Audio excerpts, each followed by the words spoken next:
The opinions expressed on the following audio program are solely those of the host and the guests. Burner Podcast is an independently produced, not-for-profit show and is not associated with the Burning Man organization or its subsidiaries. The views expressed are not representative of the entire Burning Man community and are presented here for entertainment purposes only. In short, calm the fuck down.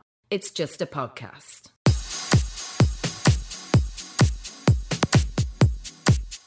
Did he enjoy his time? I don't know. I just went over this one.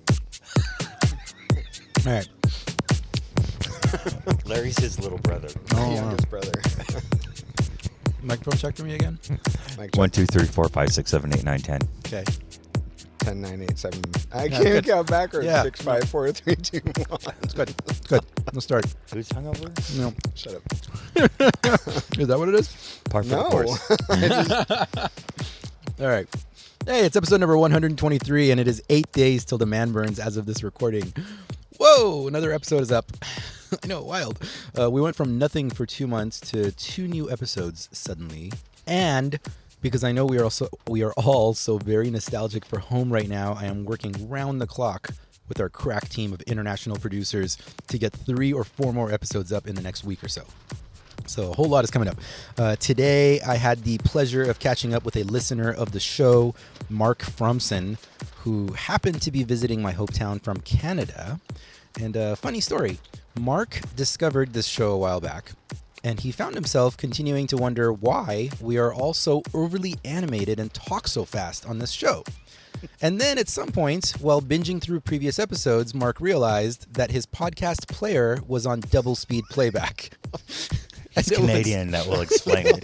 It was probably that revelation that clarified it for him that Oh, sorry. that I and every guest I've ever interviewed had not just done 3 rails of cocaine before recording. He's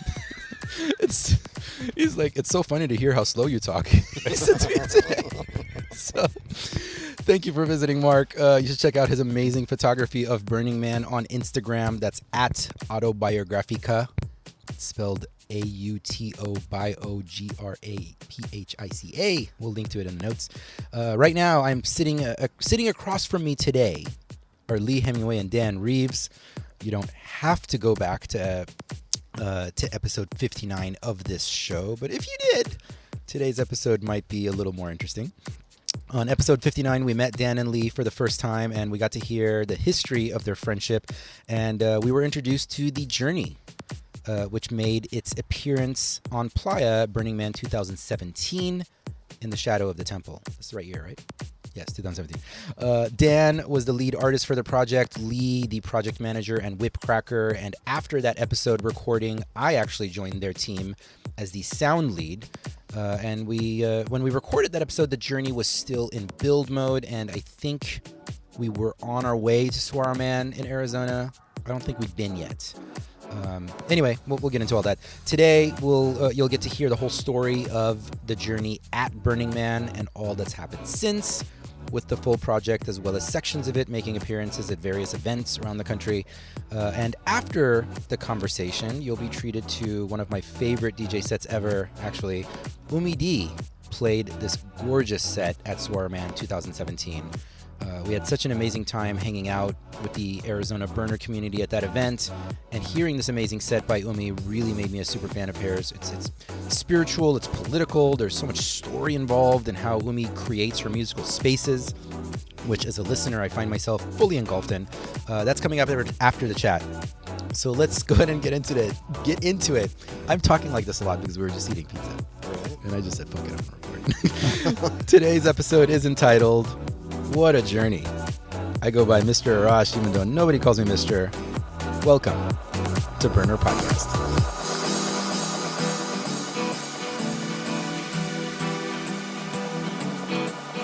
On the first part of the journey, I was looking at all the life. There were plants and birds and rocks and things. There was sand and hills and rain. The first thing I met was the fly with the bugs and the sky with no clouds. The heat was hot and the ground was dry, but the air was full of sound. I've been through the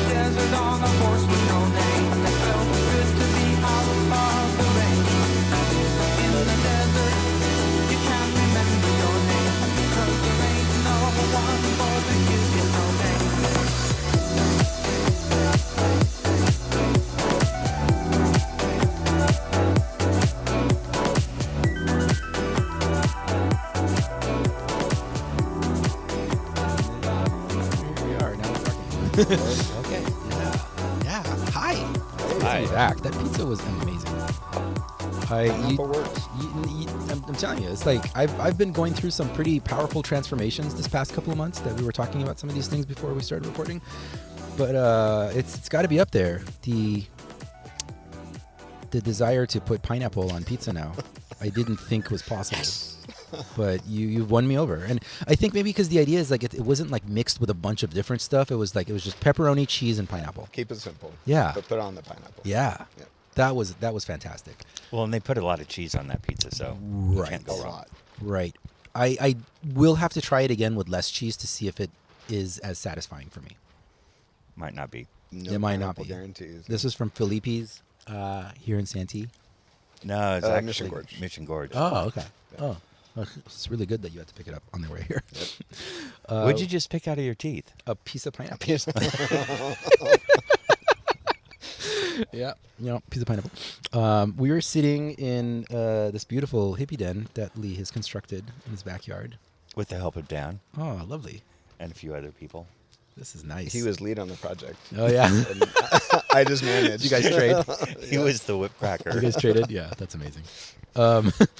We were chatting a little bit because I know in the last time I interviewed you both, we got into like the history of your friendship and like how you met, and that's where Which we learned we about. can't even agree on. Well, we know it was on Scruffer. Right? Right. Yes. We know it was on the dating app Scruffer. Scruff. Scruff, You got not it. Scruffer. Woof. Okay. All right. Oh, and God, then we it's- have to educate you again? Well, we're gonna do we want to do like a quick recap. Okay, okay. You met on Scruff. Go for You and then you became roommates after dating. How did it go? Well, we went on a date. Uh-huh. when Yeah, we went on a realized, date. Yeah, we'd be roommates. Yeah, yeah. And yeah, I Yeah. like it. that yeah. was that. And you were just like Lee was saying, like like when you find quality people, regardless of Right. how they come into your life, like hold on to them. Right. And it's definitely something.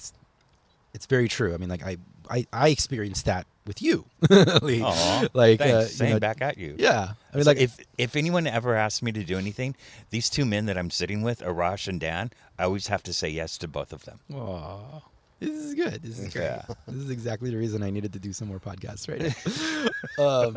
Yeah, it was. We finished recording the last episode. I want to say you had already begun taking a quarter of the journey to events, or was Saguaro Man the very first event that you took the No, piece to? we took whatever we had that we had built. Right, it was like put to half the of it or a next. quarter of it. I think Saguaro Man was 9 revolutions. Okay. So it was a third. Yeah, it was the first time we put it together that you couldn't see the exit from the entrance. Mm-hmm. And so it was the first time you started to get an idea of what it was going to look like when it was all put together while walking through it. Right. Yeah. And just like a quick recap for listeners, the project is, how do you describe it? Spiral. A tunnel with a name. Okay. It was a 100-foot light tunnel, unending, didn't have an entrance or an Yeah. exit, made out of nothing but wood, furniture, and furniture connections. Nice. So there's no hardware, except under the playa you could find screws that we needed to put in. But yeah, for 10 feet tall, 40-foot wide Taurus with an 8-foot tunnel. Yeah, yeah. Yep. LED lit and programmed. Yep. Music. Theoretically, there was music. Yeah, we'll get into that. Yeah, and so we recorded that episode, and then after that, we It ended all up. came together the end. Yeah. Done. And Thank then you we for tuning tore it into Burner apart. Podcast. Yeah, we went to Saguaro Man, which Yeah, was I forget the timing of the podcast, but you seem Right. to have it down. I remember Seem Amanda to. Kassar was with us. Yes. Yeah, at your place. Yeah. And so I can't remember when we brought her on to do some of the blog writing for us. Right. This is an important distinction to make. I speak with a lot of confidence, and people assume that I know what I'm talking about. There you go. No. So yeah, I feel like what happened is we went to Saguaro Man, and then at Saguaro Man I interviewed Mr. Mom, which was the dispatch from Saguaro Man. He's one of the leads, and I remember during that interview he said, "If you say the G again, I'm gonna punch you in the nuts." So that's how I learned how to pronounce Saguaro. Saguaro. Or I'll get punched in the nuts by Mr. Mom. And then I want to say after that is when you asked me to take on the role of sound lead. That makes sense. I feel like it was that order. Yeah. Because then we like spent time together, and you're like, okay, like he's cool, I guess. And he holds Yeah. mics We had sometimes, fun so at that Saguaro, obviously man. makes him an expert in sound. I think it was when you rode that giant pink penis That's right. that I was like, oh, he's got to stay with us. That was There is Muscle, picture evidence. Russell the Muscle. Yeah. Russell the Muscle. Saguaro Man had that really great. This is so dumb, but like I feel like one of my favorite things I've ever experienced at any burn ever was that stupid cat thing that they had. It was like a wooden cat, like a wooden sculpture of kind of a cat on a leash. And like the whole point of it was that people would just randomly pick it up and take it to various parts of the event. So like for a while we were carrying it around to like different dance floors, and then like it would sit in the middle of the dance floor, and then we just pick it up and take it somewhere else. And then someone stole someone's throne or something. I mean, someone borrowed someone's throne. And that was drama. Had nothing to do with our camp. Yeah, But it ended up in our camp. Yeah. I don't know how. that was an amazing burn. We had so much fun. One of the best. It regionals. was nuts. Yeah. Yeah, that's really good. I've always shared, like I always thought that like for some reason we had, I don't know if it was all of us or just me that had it in mine or our head that like Snowflake was kind of like a ironic name. No, it hailed, it snowed, there was lightning storms. All in less than It a week. rained. Yeah. We got sunburnt. It was everything. Yeah. It was a test. Yeah, that burn, that really was like an excellent burn to test out the journey. Yeah. Certainly. I thought Dan was going to sleep in my tent and it would be warmer, but no, he went in some guy's trailer for the whole time. So I was like, It was definitely warmer in there. That's a good way Plus, to do we it. sleep on opposite sides of the tent. How we is that do, gonna but work? like your breath would have kept it Oh warm. my God. That's amazing. So what was tell me, like, what was that like leading up to taking the journey to Burning Man? What were some of the lessons you learned from that experience? What were some of the good stuff that came out of it? Like, give us a little bit of recap of that experience. It's it's hard to know where to start about any of it because it was all an experience from the very putting the model together to asking my closest burner friends to help me out with it. You know, every single step of the way we had positive. I don't want to say negative. I don't think we had any negative experience. We had things to overcome. We had things we had to Lesson learning challenges. Yeah, things we had to figure out how to get beyond. Yeah. But it was just a solid burner experience from day one to day end. Yeah, I think there goes a hawk into the redwood. I think one of the things that I really came to understand was trust the community. Yeah. Because no matter where we went, there was always support. There were always people there that wanted to help, that wanted to be a part of, and that would get me rejuvenated and more excited when I wasn't feeling it anymore. And I met a lot of great people that I still stay in contact with. Oh my goodness. Yeah, met the best people on the trip. Yeah, it really was. In general, yeah, a lot of the community that's built around the journey, like, still very much in contact. Yeah. What about like actual? I don't know. Give us some nerdy stuff. Well, don't drive a Ford Ranger pulling a 14-foot trailer that's heavier than it into a dry river ditch. Oh, yeah. And expect to be able to get across and or turn around. It was a 21-point turnaround. Don't let other people pack your Oh, trailer. my God. Ever. Okay. This is all Saguaro Man, by the way. Yeah. Yeah, it was an experience from And when you get before we excited, left to get back. when you get excited because you see elk on the side of the road, and you're kicking your feet underneath the glove box, that can, like, what did it do? It Yeah, just in a killed Ford the Ranger, engine. there's a emergency fuel cutoff switch, Okay. and it usually reacts to you hitting something, Uh-huh. or your friend sitting in the seat next to you kicking it really hard. The car stops. You're in the middle of nowhere. You have no idea why, and there's simply a button on top of it, underneath the dash, Okay. that you press to turn the fuel back on. Oh. Yeah, little life lessons. Yeah. I guess there were a few. Yeah. Yeah, How long was that drive? that drive for us was 15 hours. We should have been 5 there. days each way. Yeah. Oh my God. No, it was 2. Yeah, It was we 2 days. It was fun. we made it about a quarter mile onto the freeway from packing at Utopia. Yeah. The entire caravan was ahead of us. Tarps were coming off the trailer. We were already on the side of the road. Everyone was gone. We showed up a day and a half later than everyone else, it seemed. Did you say from Utopia? Not Utopia. I'm sorry. I meant Collab. Collab. Yep. It's mixing all Same, together. same. Yeah. Yeah. Because that would have been a months-long journey. Yeah. I think Utopia was our first install, like our first install of like multiple rings. Yeah. where we No, installed that 6. was a proof of concept. We did the journey Yeah. run, Yeah. which was a very different thing. Yeah. It was like straight, right? It wasn't Yeah. circular. Yeah. Yeah, it was straight. That was the one time for us. That was it. Fair. We were exploring our Yeah. sexuality Exploring your heterosexuality. Utopia. at Utopia, Yeah. of all places. We couldn't get quite aimed at the temple, though. We Yeah. were off a little bit. So We were just even in that focused one on- attempt, we on didn't Dr. make Bronner's giant it. Yeah, showers. exactly. That's funny. That was Utopia. Utopia was in That was October. 2016. 2016. Okay. Yeah. Yep. And then I want to say Saruman was like April Yeah. ish.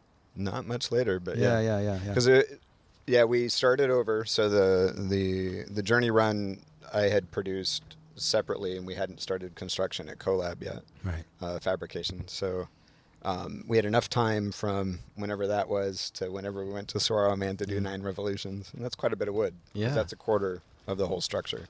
So it would have been what, 175, 36, 3 dozen pieces of plywood were all cut Wow. on the CNC router by then. How big was your build team? It blossomed to, I think, by the end, and we kept records. By the Yeah. end, we had over 150 pairs of hands help on the project in Wow. one aspect or another. We had a core team of about 2 dozen. I think we took 2 dozen people to the Right. burn, all told. Yeah. And but a lot of people, like Lee said, trust the community. When we needed hands showed up and people got involved, and some of them came and they went, and some stuck around for the whole project.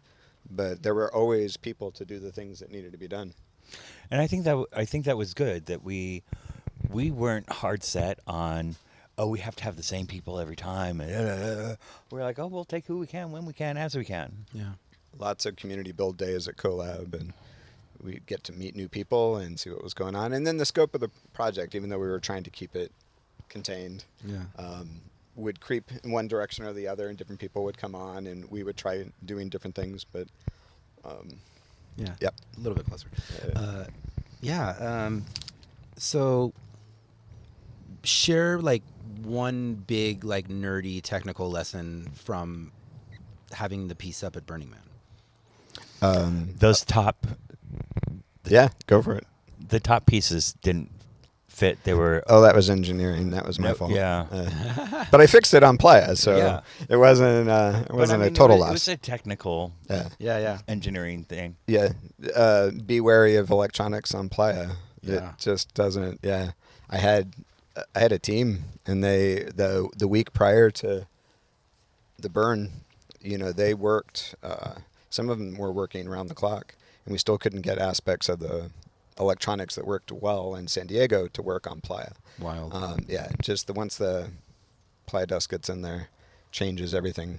Yeah. And all my kudos to art car fabricators and makers, because they've got a lot of it down. Obviously, they know Right. how to deal with it. But working with LEDs at Burning Man, which obviously people know how to do it. There are tons of it, but it's hard to do. Yeah. And I think we had a large portion of the structure wasn't lit for most of the event.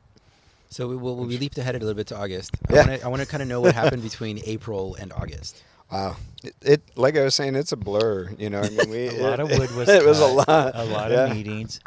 We would meet with Brett Gerber every week to go over like every aspect of the project and like strategize. And those meetings would be like 2 to 5 hours. So Brett was Nuts. our in town build lead. So he was working at Collab, coordinating the people that would come and volunteer to do the cutting and prep everything. And so we met as an executive team several times a week, and then about once a week there was a large lead meeting of all the different areas working on the project. So we met a lot, and Lee and I pretty much, talked constantly on the phone. I mean, there were even times I was looking for my phone while I was talking to him on it, because we were just that brain dead through most of it. Yeah, but we still do that. We still do that. I still get by my phone. Did anything?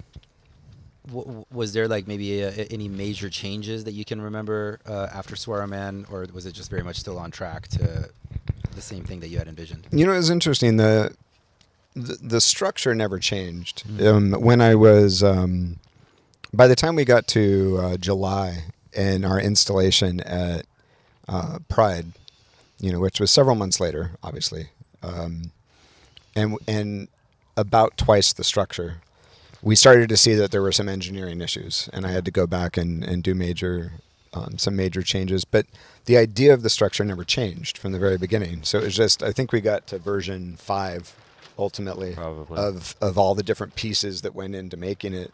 And we would have to, but that was an iterative process that started from the beginning and went until Utopia after the burn. Yeah. We were constantly adjusting and making changes to make the whole thing work. So yeah, there was a lot that happened between Saguaro Man in April and Pride in July, and that was just structurally, putting the actual art piece together. All the other ideas around it, though, how the lights were going to work and who was going to do that, whether there was going to be sound, how that was going to happen, Right. all of that was constantly sort of fluid, and we were coming up with ideas and wanting to stick to a core idea. Mm-hmm. And it's really challenging when doing a project that big with so many people helping and so many ideas coming at you to try and keep to a core. And about the only way I could really do it was I kept reminding myself the structure wasn't going to change. Like, we knew at the very least we were going to build a large wooden, climbable structure on Playa. Yeah. And everything else that got attached to it might happen, might not happen. There might be lights. We wanted lights. We were making progress towards lights. We wanted sound, making progress towards it. And so there were a lot of ideas that we tackled, but the only thing I knew would happen for certain is we'd put the wooden structure together. Yeah. Yeah. Can you talk about Pride a little bit? What was that experience like? Holy shit. Yeah, on several levels it was amazing. One, hometown, from San Diego. We were at the very end of forget the name of the park. The Fruit Loop. Yeah, we call it the Fruit Loop.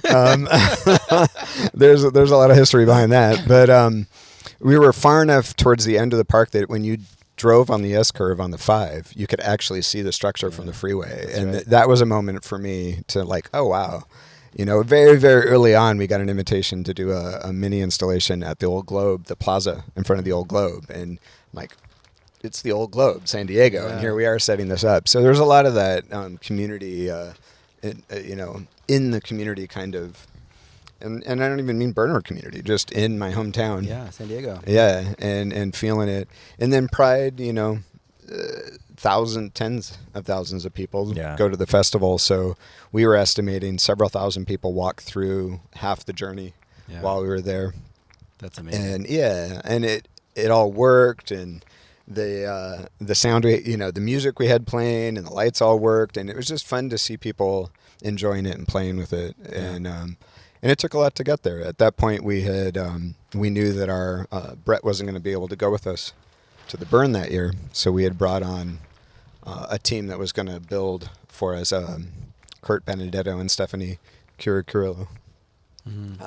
We're going to take over on Playa, build lead, and so that was a transition that happened at Pride, and so it was an amazing affirmation and bringing it all together and having people enjoy it and seeing just this thing that we had been talking about and working towards and playing with and exhausting us all come together in one weekend and have everything sort of work.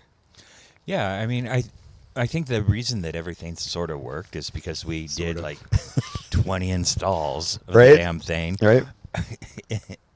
It's from the first time we had the first ring put together until we had everything together on Playa, and then after at the temple at Utopia, we got things down, we got things out of the way so that we understood what the structure did, how it performed, how it reacted, how it didn't perform, Right. how we didn't perform.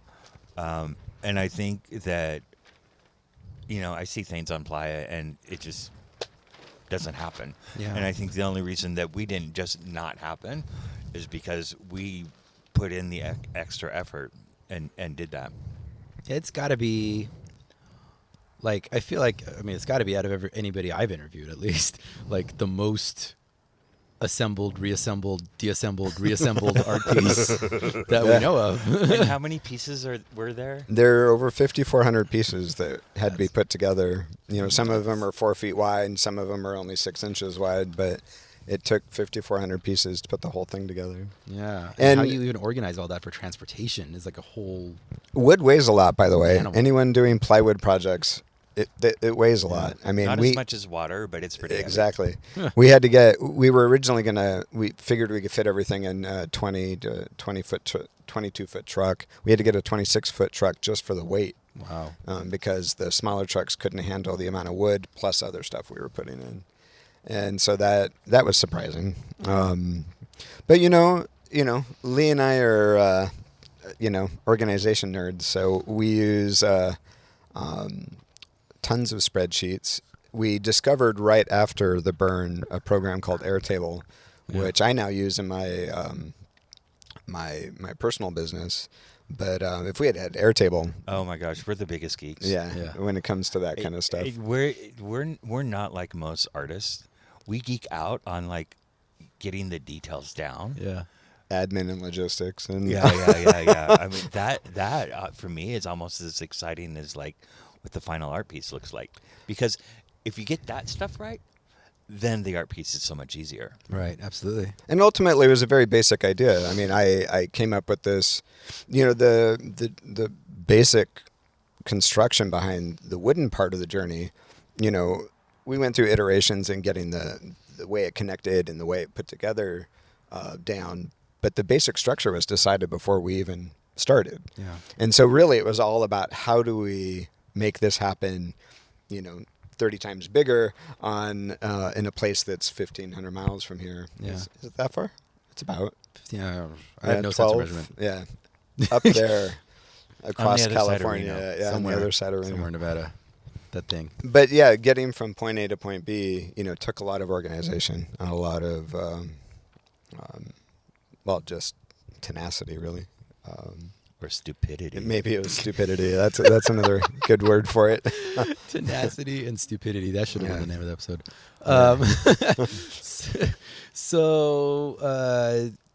I do, for funsies, I do want to share that we had a lot of fun recording the sounds that we were going to use. We did. Because, What are you talking about? yeah, the idea was that each day of the week, and step in and correct me if I'm not describing this right. Each day of the week, the journey would manifest or breathe or represent one chakra, and then One what? chakra, Chakra. Okay. chakra, Chakra. chakra. Chakra. A listener corrected me on that years ago. I was stuck with it. And then the final day, it was supposed to be like all of them alive, like all come together. Enlightenment. Yeah, enlightenment. There Was were that several Burn Day or layers Temple Day? of, that would have been Temple Day. Okay. So, yeah. What was on Burn Day? Crown chakra? It was the 6. So it'd be we were root, going the 6 sacral, chakras plus the crown. Yeah. Yeah. Okay. So we so the idea was that each day it would have those colors, right? Was that The ones that on the western take of the chakras and the Yeah. alignment, it would go through the rainbow. There were a lot of alignments because we superimposed this idea of the sort of development of humanity and spirituality on top of it as well. We layered a lot of things, but you're right. The sounds were supposed to coordinate with the colors over the days of the event.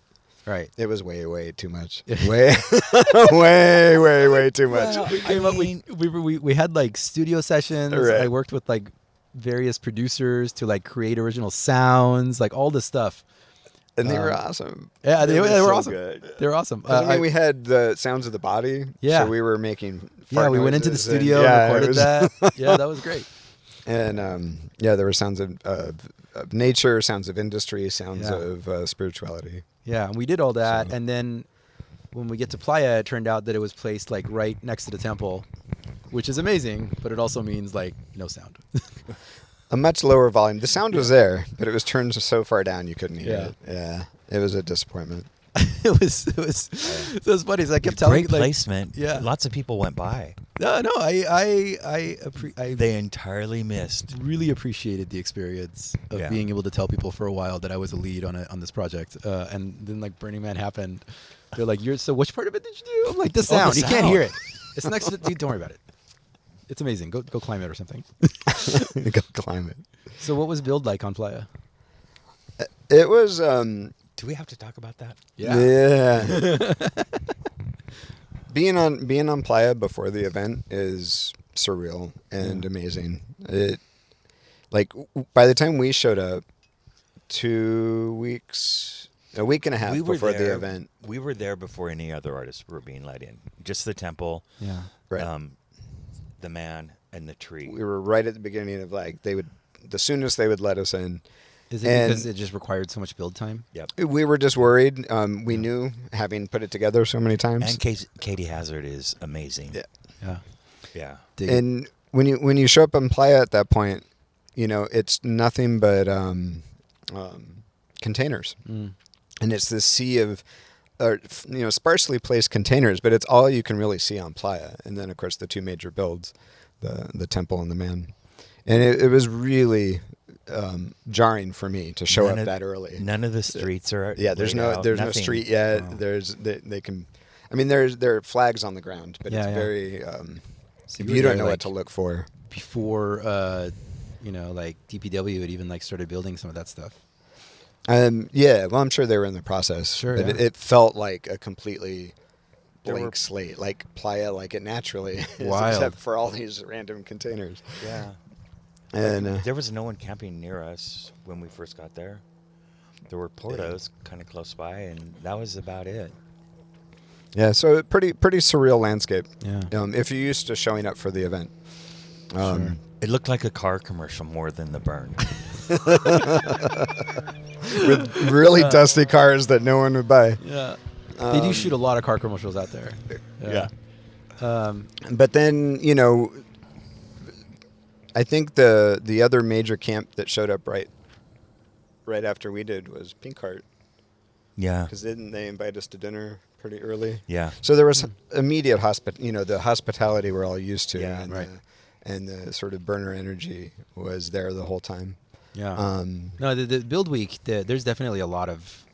I mean, you guys were there even like before week, but like build period, build region. Like, yeah, there's a lot of hospitality. There's the Dust City Diner comes out, and like I remember one year when I was we working went over on the Wonderlust arcade, I legitimately after like X amount of days, I'm like, Jesus, how many more ice cream sandwiches am I going to eat this burn? Like, it's amazing. They really take care of the artists that are building stuff. Yeah. So- No, you felt part of something. I Right. mean, there was definitely a vast structure that was set up before even, the burner showed up. And I mean, one of the things about the burn is there's always this undercurrent of being in the know. Yeah. But the in the know is so much more intense Yeah. when you're there building. You're really in the know. Right. Yeah. I've always told people volunteer for a project. That's the best way to do Burning Man. Yeah. So, was it ready by the time gates opened? yes. I mean, the structure was out. The lights were installed. The electronics weren't behaving. I mean, we were, and it's a fuzzy line anyway, because even before gate opens, there's early entry, and then there's all the people that have been working on Playa the whole build week, and they start showing up, and you get that atmosphere even before the event begins. So, there was this sort of heady, like, hurry up, and then there was I remember eventually calling it, saying, hey guys, you gave it you know, we did everything we came to do, and it's just not working the way that we thought it would. But you know, we're here, and Yeah. it's up, and good job. You know, let's move on.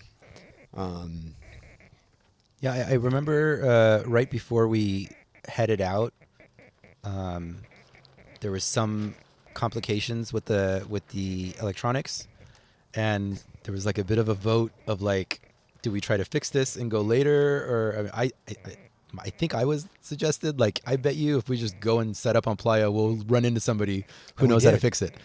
Did that happen, or was I full of shit? Well, I mean, that happened. Okay, So, somebody did show but up and fix it. Cool. That didn't just happen once. That was pretty much the entire story from beginning to Amazing, end. yeah. Was we were always running into the people that knew how to do the thing Yeah. that was either wrong or we didn't know how to get past. Wow. I mean, that was from day one. You know, I mean, our generator went kaput during the middle of build week, and someone, Oh yeah. I forget who was hanging out, literally going on playa dates with some guy that knew how to fix generators, and he came over and he got our generator working again. And Amazing. We won't And, say your name. yeah, I can't remember who it was. I do. Oh, okay. But I mean, that continually happened. I mean, even early on when we were looking for someone to take on electronics, you know, we, just put the call out, and all these people showed up, and then of course, as you brought up already, the scope of the electronics changed dramatically.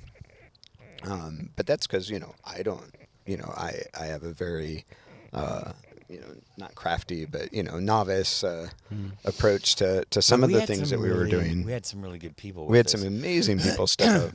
Yeah, and there was one night or a couple nights that we went out just to go to all the projects, to talk to all the different leads and project managers and stuff, just so that we had a relationship with them, so that if something came up, they could come to us or we could go to them. Yeah. Yeah. It's amazing. And that happened at most regionals too. I mean, we traded a lot of information with people, and yeah. Yeah. The camp was super cool. Thank you for the shower. Oh yeah, anytime. Yeah. Yeah, I do have this one memory of like, I don't know which night it was, but Dan, you were like laying in the middle of the journey on the ground, like with a smile, like all the way from ear to ear, just on cloud nine, like watching everybody interacting with the piece. That was definitely the opening night. You mentioned Doomy D, and she did a Monday night sunset meditation, and that to me, that was the point. Everything sort of, even though I was there every morning at dawn to make sure the floors were still secure because I didn't want anyone tripping and falling. And I worked all week, and it was one of my biggest lessons is that you can work yourself to the bone. But you need to call it at some point and enjoy what's been created. And Monday night during her opening meditation, that transition started in me. Yeah. It didn't fully happen until we were back in San Diego 2 weeks later, but I did start to enjoy what we had done as a community, what we had brought together. And and there were some cool moments watching people enjoy. It was like talking about Pride or talking about Saguaro, man, actually seeing people in it and getting that light of joy in their eyes. And it was definitely a big reward for doing all the work. Yeah. Can you share a couple of those stories? What were like some of your favorite moments during the week? I loved being up on Robo Heart with Yeah, you yeah, and yeah. Umi. Yeah, that was fun. That was really fun. That was good. And then I saw pictures. I wasn't wasn't up there. What they did is Robot Heart came out and Umi played the sunset meditation set from Robot Heart, overlooking the journey. Right. Yeah, it that was did pretty not nice. suck. Yeah, that was beautiful. Yeah. That was one of those times I was sitting in the middle of the journey and Yeah. got to hear almost the entire thing from inside. I think another favorite time was when They're just Boz was there. Oh yeah, up That at was- All of Us, or No. no, later in the week Later on in Friday. the week, Yeah. Boz came and played for the night and had the harness on, and it was just fun to have like that big old gay thing, and the structure was pink all night. Yeah, that was pretty fun. Some planned light shows, some unplanned light shows. That was one of those. Yeah. There are just so many. I mean, watching people work together in concert towards a common goal, watching people with no awareness of the amount of effort that went in to bring something together, just come and enjoy a thing. I mean, it was unending. It just seemed like every time we turned around, there was either a little reward for someone using a tool for the first time they didn't know how to use, or we finally made it through that 155 sheets of plywood and all the CNC cutting was done. And I mean, just things like that. There were all these little moments of coming together. Yeah. One of my favorite, visitors to the journey was Mark Day, because he had a video he had put up about the first light tunnel he experienced at Burning Man back in the 90s, I want to say. And then he came and got to walk through my light tunnel. Yeah. So that was a lot of fun. The number of, we're still trying to pull it together that weekend, early entry and into the start of the event, just the number of people that came by to say hi, that had touched a part of the project or followed and watched the project come together. All I see are just bright, smiling eyes and people saying hi and warm, fuzzy, dusty hugs. There are just so many of them, and it fills you. It really does keep you going, and it makes an impression. I'll never forget the collective of all the hugs and the smiles. I can't remember every single moment, but yeah. Sometimes I felt bad because people would come up, "Hey, remember me from da da da da," and we'd get into like 15 20 installations. Yeah, at that point. 20 installations, and be like, "Oh yeah. Hi, how are you? Thanks for coming out." Yeah. But there was a sort of, for all the effort that we put into it individually, there was a sense of the project carrying itself.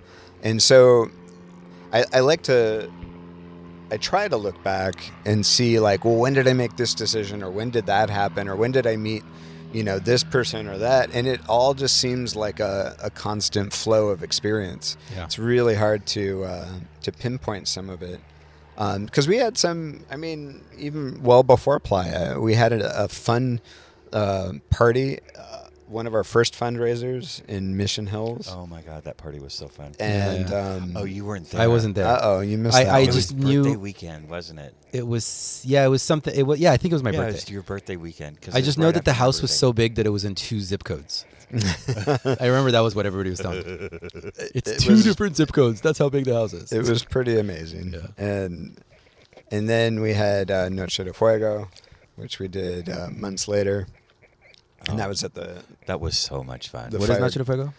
it was our second fundraiser at the Fire Gardens up in. Oh, right. I was at that one. Yeah. Yeah, you were there. And just, as a local burner, being able to pull together, amazing DJs and just have such a fun, energetic evening. It was definitely the fire that was lit under the project to Right. keep us all going and moving along. Wow. Yeah, there's just so many.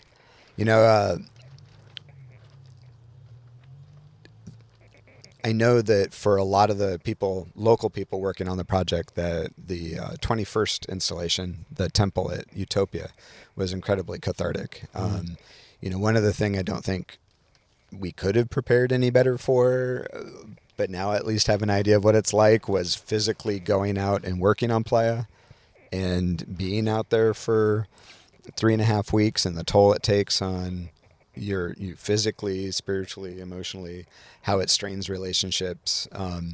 We couldn't have really planned for that. But I know that afterwards, setting up the sacred journey at Utopia was Yeah. a very cathartic experience. Yeah. Did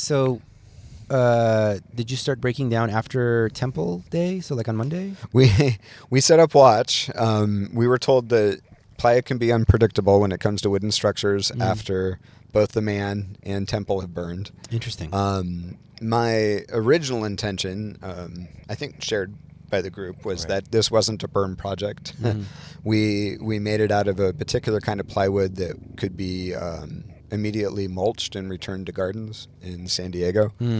And so we didn't want it burned. It would have been cool to see it go up in flames, but we wanted to return it back to, the community that the And that wood. site wasn't prepared for a burn. Yeah.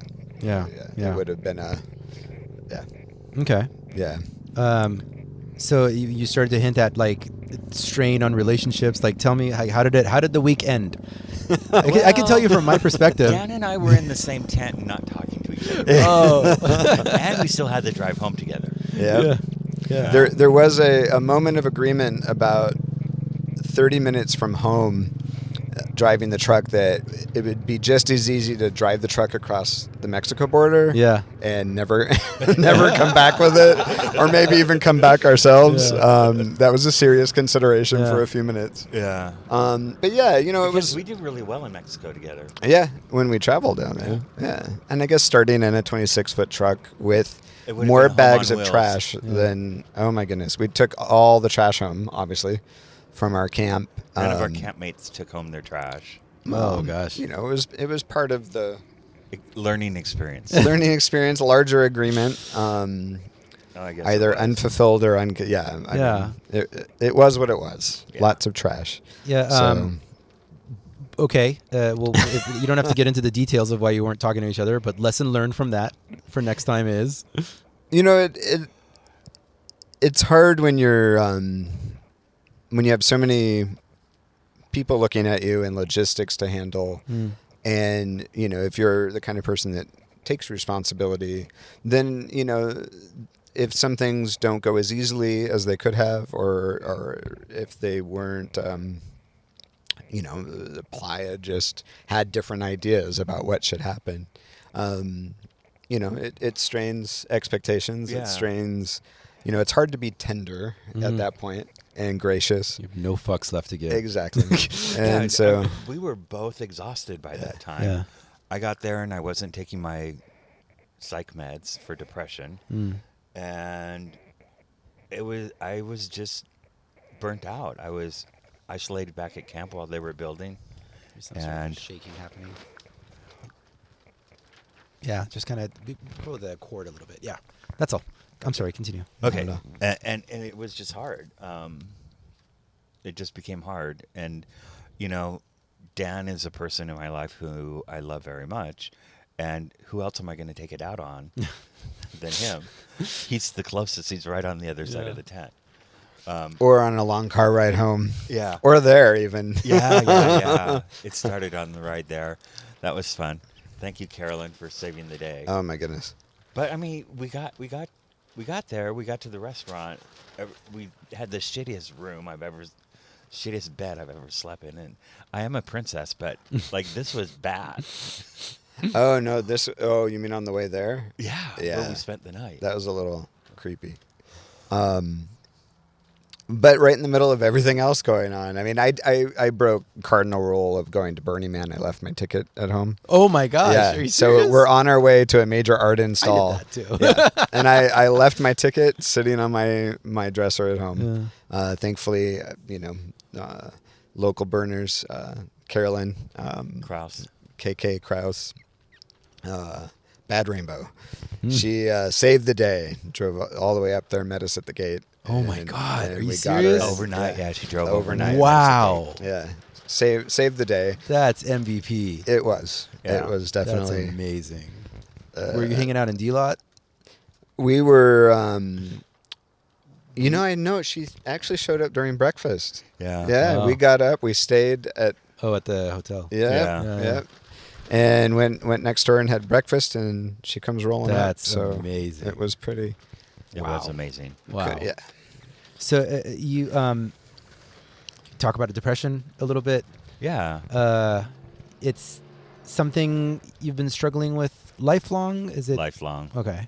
Yeah, I have major depressive disorder, and it will come and put me in bed for days, weeks at a time. Yeah.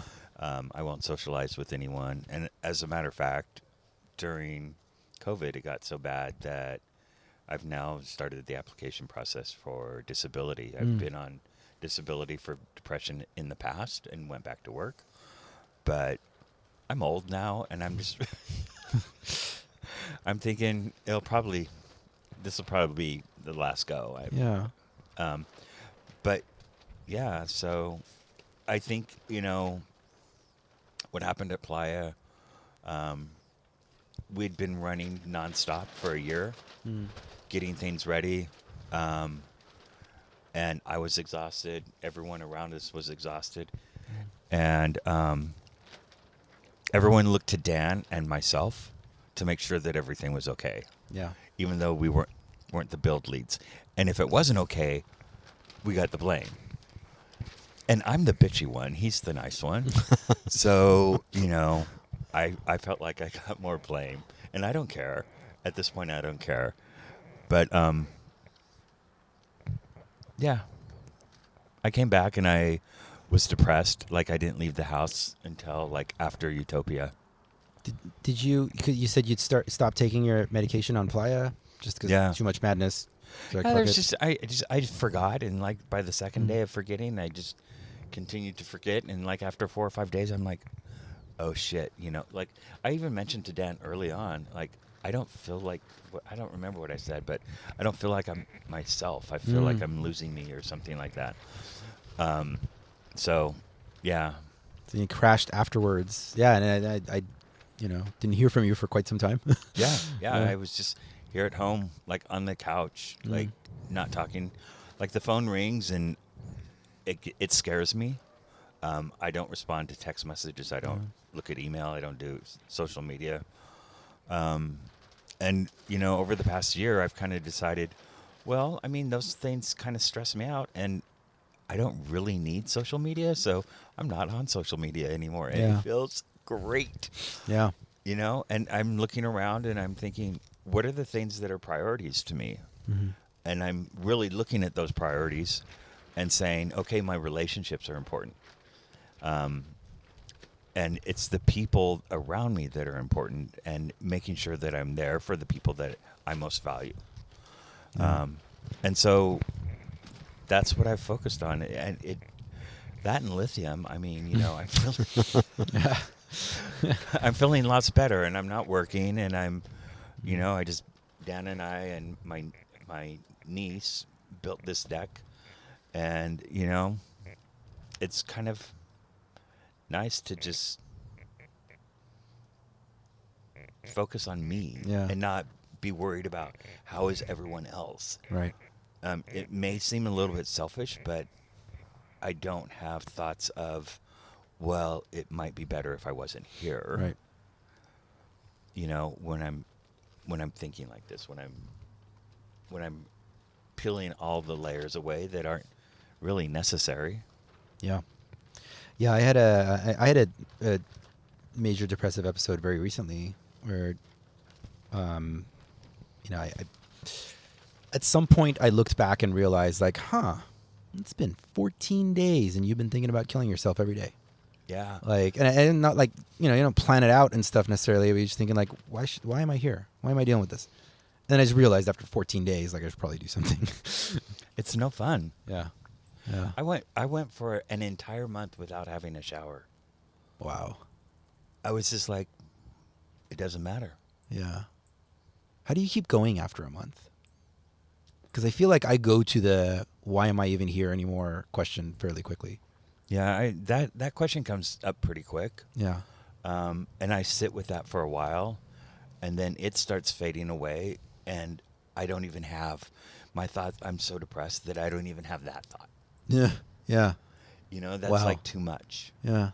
So, the thing that helps is, one of the things that helps is how obstinate Dan is he keeps calling me and wanting to go for donuts. And so how can you say no to a maple bacon bar? And, it's relationships that pull me back out. Dan, have you ever struggled with depression? Yeah, mostly as a consequence of anxiety. Tried treating the depression early on, and it didn't really work. And then as soon as we tried treating the anxiety, it all sort of worked out. I'm overly socially conscious and have a lot of social anxiety, Right. which most people don't believe because Yeah. I can be pretty gregarious, but it's mostly a show. Yeah, depression in the debilitating sense, I haven't really Right. suffered from that. I've suffered from compulsion and addictive behavior most of my life, and that was definitely strained by the major effort of doing the project. I wouldn't have guessed that either. Addictive behavior. Yeah. Huh. The substance abuse. Yeah. I guess like channeling that towards an art project is Right. Yeah, I think because part of what I seek when I fall into my addiction is to obliviate, to just not sort of. It sounds like what you guys talk about when you talk about why am I here? Yeah. I just take action to literally be here but not be here. Yeah. You know, by using drugs to just disconnect. And I understand ultimately it doesn't get me anywhere. And usually when I come back, the things that I left behind are still there, still wanting attention and and those donuts. And you know, and I was surprised that the stress of the project didn't push me more in that direction.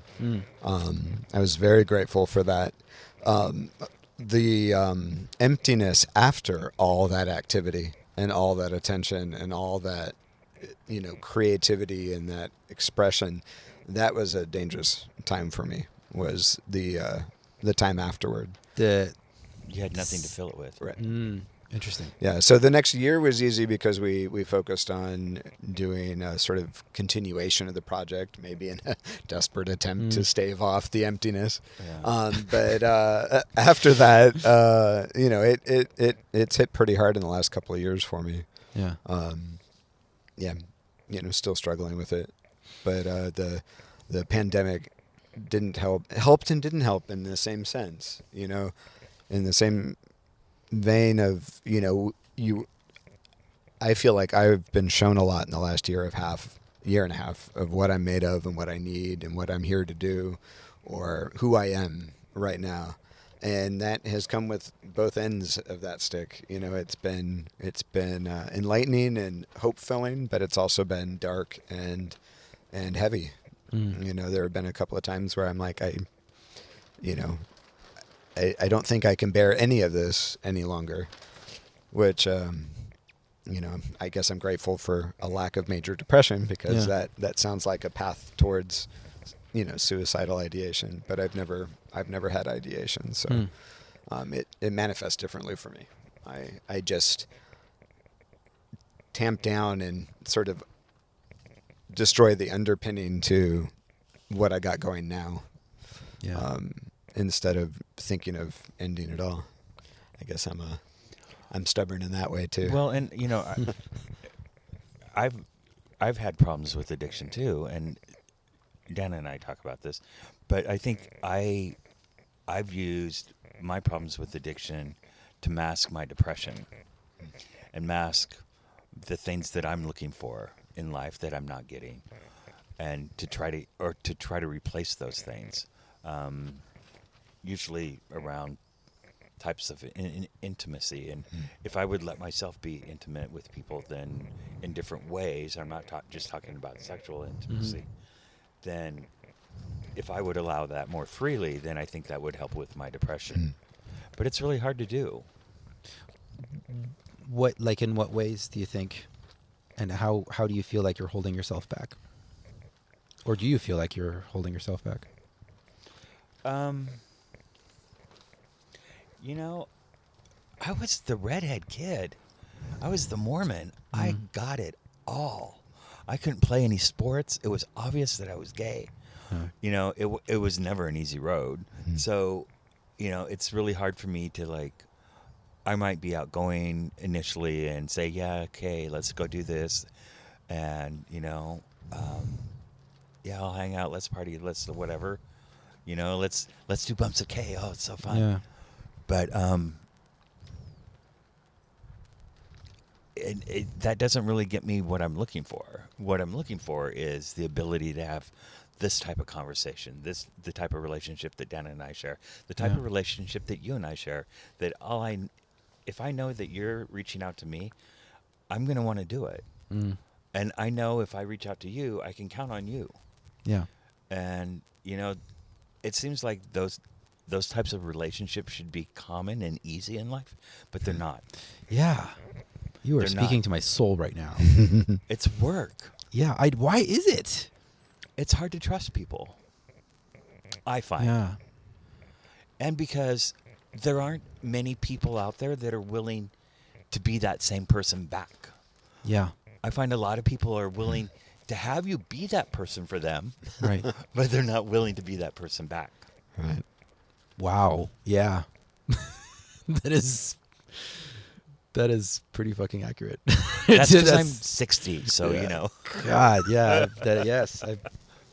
Because I've been, that's a part of what I've been experiencing this past year is like asking myself, like, why am I holding it back?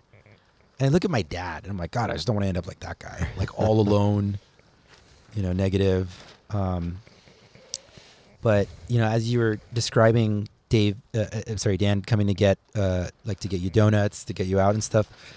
The first place my mind jumped to, because I identify more with your temperament, was how much I try not to be a burden. And like, Absolutely. That I get.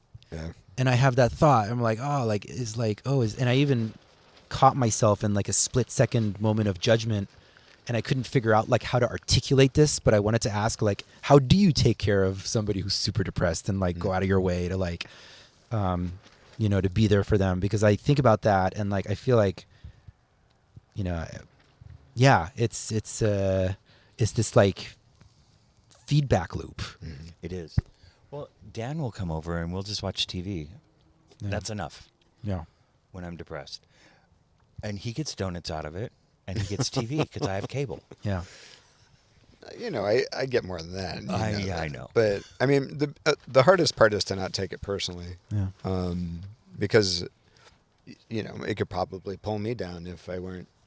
Yeah, sorry. No, not at all. No, that right there is my fear. Right. And I'm recognizing that's when pretty good at being there for people, but there are situations where I do pull away. And I Right. think that's what it is. It's the fear of like, That's been the only progress I've made in the last year in my struggle. I've had to find space to come over and have donuts, but I'm an overgiver. I give way too much of myself. It's sort of the opposite side of the, oblivion. It's the overextending, overconnected. Because if I'm too busy to be stuck in my own head, yeah. but it's a combination of not taking it personally and then getting out of my own head at the same time, knowing that, Lee probably just wants companionship and doesn't need to talk. And if he wants to, it's, his Yeah. sort of job to come to, and just being there, you talk about helping other people that are depressed, just being there for when they're not, Yeah. I guess, or after they are, Well, or and- showing that you're always, there's a consistency to your presence. And I use humor a lot to mask Yeah. my depression, so that no one will know what's going on. And sometimes I've had friends come over, and I'll use that humor when I'm in a depressed state, and they won't think that I'm really depressed. Yeah. But I just do that because I'm not as comfortable with them as I am with Dan. I just sit there and watch Special. That was a good one. Special? Yeah. You haven't seen it? No, what's Oh, Special? Oh my it's gosh, good. you'll love it. Yeah. It's so good. Oh my god. It's Wrong in so many ways. It's so wrong. But it's on Netflix. Okay. Yeah. Do you want to explain it? No, go ahead. Yeah. Okay. There's this guy, he has cerebral palsy, Uh-huh. And he's gay. And he's gay. And he gets hit by a car.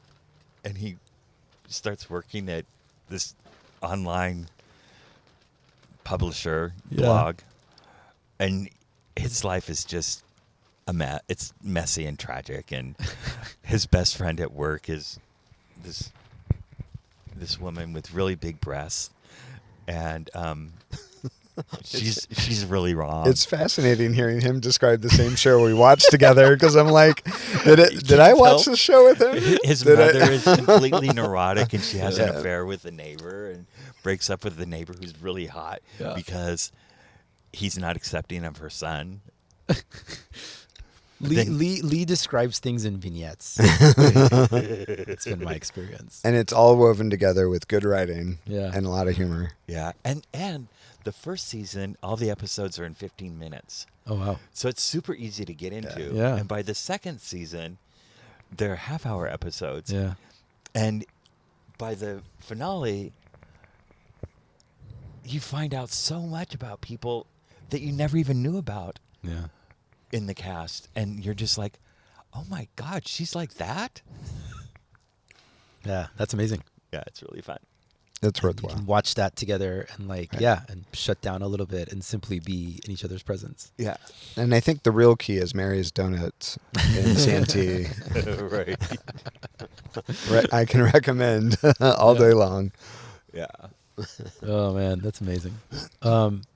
You were out for a while. You were both. It's interesting. Yeah, I knew that you were struggling, Lee. I didn't know that you also were, Dan. And then maybe around the same time that Lee kind of came out of hiding was around the same time that you also started to. You guys started to do some other stuff. You said the tail end of it. You got pieces of the journey out at events. What was No, going well, on it after that? actually wound down. We did Utopia. Yeah. And that was the last official Oh yeah. Let's install. describe that. That was so the whole thing went up at Utopia. 5/6 of the structure. 5/6, okay. Plus a monolith in the middle, obelisk. That It had an erection. yes, Yeah. yes, the journey Yeah. came to And the erection, Yeah. and Journey like the mountain. all right, and that was a fun piece. The obelisk we took. I mean, the promise to Utopia was that we were going to make a physical connection between San Diego Burners and the Burn, on Playa, and so And it would serve as the temple for Utopia. It during 2017 it served as we invited an artist from New Zealand or Australia, New Zealand. Hannah Mitchell, to come out and enshroud the structure with her artwork. She's a fabric artist or textile artist, and she turned it into a sacred journey. Yeah. And it was a journey through the self. To serve as a temple for Utopia. Yeah. And then we also brought the obelisk, which was going to be a connective piece, physically going to take it from, the La Jolla Indian Reservation to Gerlach and beyond. And we also took it to Pride again that year in 2018. What was that one like? It was the third iteration of the second iteration of the Second Burner iteration. Village Yeah. at Pride. Yeah. And it was just fun to see everyone come out and enjoy all the different. I mean, we probably had, almost at least half a dozen. I think almost a dozen pieces of parts of different artwork that were happening. Yeah. I know Zap was there, and Perhaps the praying mantis. Praying art mantis, piece. yeah. Yeah. and but it was fun. We basically offered the people that came to Pride the same opportunity the people of Utopia had to write prayers, messages, Wishes. on strips of fabric that got attached to the obelisk, and Yeah. then that went to the Burn 2018 and was burned with the temple there. And more Pride got burned than Burners. I think the people at Pride were more into it, Yeah. as it were, and climbed on it and That's okay. filled it up. Yeah, no, it was what it Burners was. like, we've seen this already. Yeah. Make something new. All right. And then it was sort of a weird, a very different but odd repetition of the year before. Camp was smaller. It was much more intimate, and the experience with with Apex was very, very different than the previous year. But we followed through on everything we said we were going to do, and there was a huge And I didn't amount have of, to go. Yeah, yeah. Lee wasn't part of that, but our core group that started the journey, almost 2 years prior, had their cathartic moment. We literally carried it on our back and bikes from where it was installed to the temple and left it there to burn with the temple. This was one piece of it. Yeah, the obelisk in the middle. Yeah. The erection. Right. We charged our erection across Playa and left it into the flames. Embodied. Yeah. It sounds like much more big of a deal than it really was. Yeah. No. Well, it was big for us. It was my personal. Size doesn't matter. Right. My personal catharsis, I guess. But it was also the fulfillment of a promise, a personal promise to the community, which is weird that. What's that called when you have integrity? When you have Oh my God. There's integrity in this community? what is it called when you have integrity? Well, I was trying to come up with the word. That's great. Yeah. We'll go with integrity. There you go. And actually do what you say you're going to do, Yeah. which has and hasn't happened around different projects and us. I haven't always done project. integrity. Right. The I word. Has any of your, now that you're like on the SDCAP, are you still on the SDCAP board? No. Okay, you No longer. served some time there. I did serve. Served some I time. definitely served some time. He was served Yeah. for some time. And this is what's been happening. Is since then, Lee, you had been really involved with rebuilding Collab and like getting it kind of like fixed up. And Collab is our San Diego burner build home, basically. I've been involved with the studio for the most part, which is a space where we have printmaking and textiles and embroidery machines and sewing machines and anything else that you want to do around printing and paper or textiles. Yeah, I don't know how that's going to turn out. I can dig it. The, One day at a time. like after now having Keep coming back. It works. if you having work it. served on the other side of the the community projects, has any of your perspective on developing art projects in the community changed from having been on this side of it versus the other side of it? It's a lot easier to do when you're younger. Building art. Yeah, in general. Yeah. I mean, it takes a lot of dedication and a lot of energy, and probably more than either of us imagined. Yeah. Definitely more than I imagined. I was blessed with an incredibly understanding, supportive, and gracious business partner that was basically willing to float our business for a year and a half while I went off and played at burn events. Yeah. Blake's an amazing person. Yeah, no, he is. And, I can't imagine, without that grounding, I'm not sure how all of this would have left me in the end. But it took, it took a lot of energy. I did serve, a partial term on SDCAP. I wanted to return back to the community since the community was so generous in supporting the project. But that kind of leadership in our community is hard. My kudos to everyone that does it and is continuing to do it, because it takes a lot of work. Yeah. There are a lot of passionate, disparate voices that want to all head in the same direction, but it's hard to pull off. And it took a toll on me, and in the end, I made a personal decision, to pull back from having overextended for the last few years to deal with my addiction. But, it's just a lot of work. Yeah. It takes a lot out of you. I think one of the things about making art in the community is knowing and understanding that not everyone comes to the table with the same with the same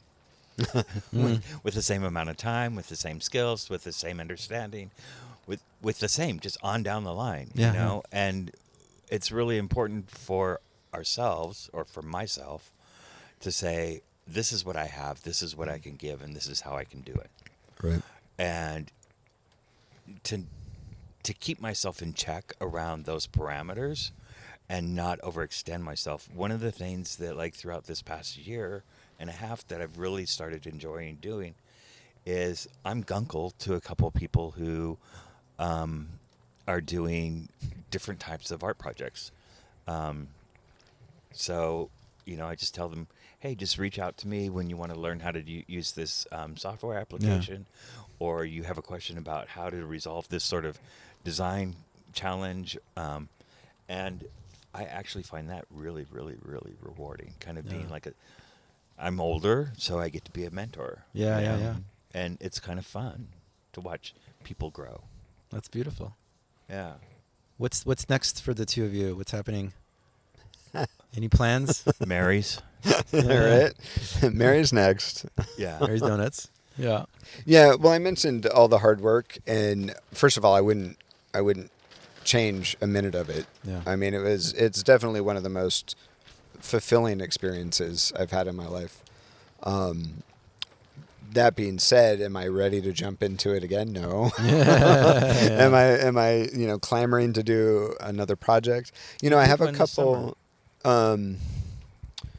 Yeah. What did I do this summer?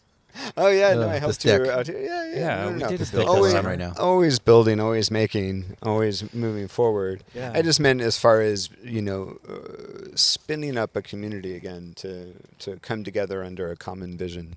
That I have several projects in mind, and I thought 5 years between projects would be enough. Yeah.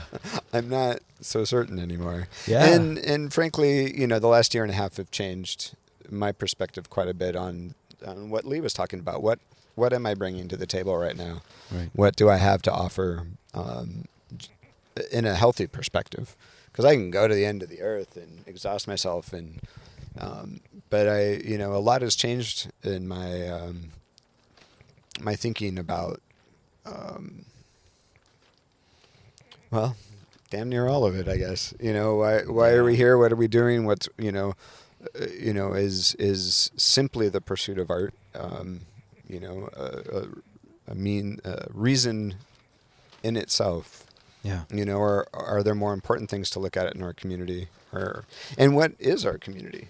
How do we move in and out of different communities? And one of the things of the pandemic is it's shrunk most of our communities. Yeah. We're much more. I know more burners in San Diego than I know neighbors that live in my condo complex, by like tenfold. And Yeah. and it makes you ask different questions. Why do we do what we do? Where are we doing it? Right. Why do I feel compelled to take, several thousand pounds of wood to northern Nevada when there's more than enough space and more than enough need for creativity and inspiration here locally? Right. And then even then, why was the local burner community not enough to keep me fulfilled and energized? And so those are all questions. Yeah. I'm asking myself all of those same things. Yeah. What I'm finding, what I started doing before COVID hit at Collab was I started pulling in people into the burner community that weren't burners. Yeah. And I found that to be the most exciting and progressive thing to do, because it would influence people that didn't have the burner perspective, that didn't have the perspective that we have, that's, the 10 principles and the 11th, if you want to count that one. I have 13. What are your nuns? Oh, God, I don't want to have to learn 2 more. But to bring in these different perspectives, and I think that makes for a much fuller and richer experience Yeah. for myself and the community. Yeah. Pass the torch. Yeah. Yeah. Or at least catch a couple of things on fire. Yeah. like a marshmallow. Hold on to the torch for a while Yeah. because you never know what's. I think a lot of us are definitely asking a lot of these questions right now. And the greater Burning Man community is asking these questions too. It's like there's more and more conversation than ever about how much are we helping by burning these giant things, you know? And you know, I throughout the course of this entire show, my bias has always been like, hey, like go to your fucking regional. like don't just like yay, Super Bowl. Like there's this whole other part of the community all over the world that's amazing. And like I want to go explore the regionals and connect with like local communities more. Right. I would most definitely not be excited if Burning Man never happened, but I feel like I'd also accept it as a natural evolution of where our culture as a whole is moving towards. And yeah, that's one of the things that I'd seen here in San Diego. Like I don't know too many non-burners. Like everyone's a burner. The one thing I had never seen before I had gone to my first burn was such a canvas. Oh yeah. And so there is something to me that would mourn the loss 100%. of that canvas. But at the same time, the artists that took things there and the people that create, you know, all go back somewhere or Yeah. came from somewhere and are hopefully, you know, exercising and expressing that energy wherever they are. Yeah, And, I think Burning Man is the it's the incubator. Right. The idea is that you go there and you go apeshit with creativity, and the sky's the limit, and then you take some of that back Right. into default, ideally. And I guess I feel like for me personally, like some of the experience that I've been having this past few months in my life that have made me reevaluate a lot of things is I recognize that mind, body, and soul balance is important. And when Very. one of those things is out of whack, you know, it fucks the other two up. Right. And, you know, I guess like to me, the connection that I make is that when we are too fixated on only Burning Man and only the burner community, it's almost like part of that mind, body, soul balance being uneven. Like any religion, Yeah. Yes. basically. No, 100%. Like any religion, if we become singularly obsessed with the religion and we're not taking that out into the world and practicing civic responsibility, Right. and then we're using that to make decisions, you know, yeah, absolutely. That's spot on. What a journey. What a journey. What a journey it's been. Wow. Thank you both so much Thank you. for Thank you. everything you've done, the community you've built, all your backbreaking labor, and for your sincerity and authenticity and openness in this conversation. It's been very healing for me personally. I appreciate you both very much. Love you. I love you. Yeah, I love you too. Thanks for having us. Yeah. I got to do the outro part now. Okay. Like, I should probably get that up. Let's see. Hold on. There's music playing right now. Okay, here it goes. You are now listening to the sounds of Umi D. Look, I'm back in showbiz mode. This set was recorded at Saguaro Man in 2017. That's the Arizona Regional Burn. You can find her music over at soundcloud.com/UmiD. That's spelled UMEEDEE. All of our links will be over at burnerpodcast.com. Please leave us a review on iTunes or your podcast platform of choice, and message us if you want to support the show by contributing in any fashion. You're always invited to pitch interviews in your neck of the woods. All of these links are over at burnerpodcast.com, where you'll also find links to Alkaline, Built to Burn, Into the Fire, and music.bm. This episode was produced by myself, Lee Hemingway, and Burner Podcast producer Louis Gallipo out in Bermuda. Our opening theme music, America's Horse with No Name Remix, is produced by Joman. He is over at soundcloud.com/DJ Joman. So until next time, love, light, and all that other crap. Take us out. Umi D.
descend from Adam and Eve, or any origin story.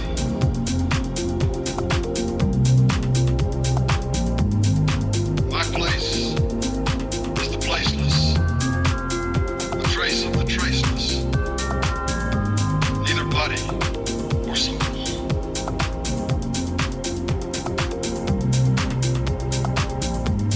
I belong to the beloved.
But we can perhaps remember, if only for a time, that those who live with us are our brothers, that they share with us the same short moment of life, that they seek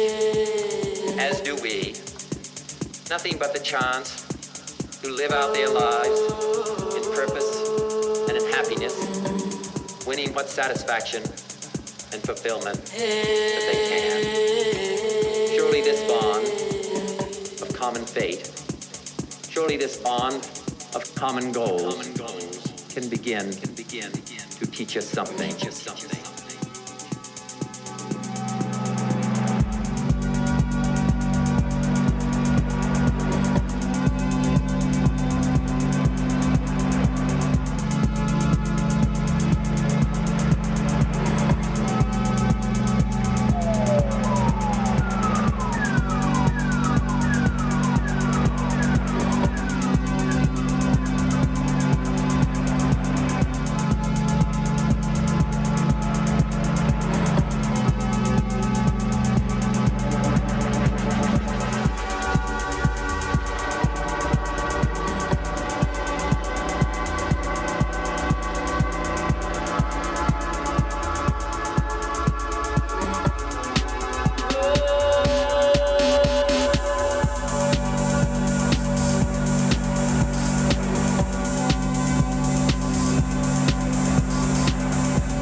One equal temper of heroic hearts, made weak by time and fate, but strong in will, to strive, to seek, to find, and not to yield.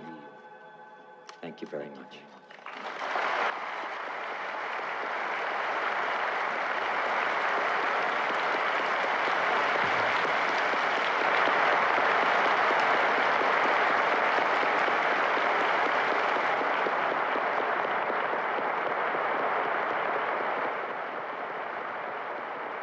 burnerpodcast.com.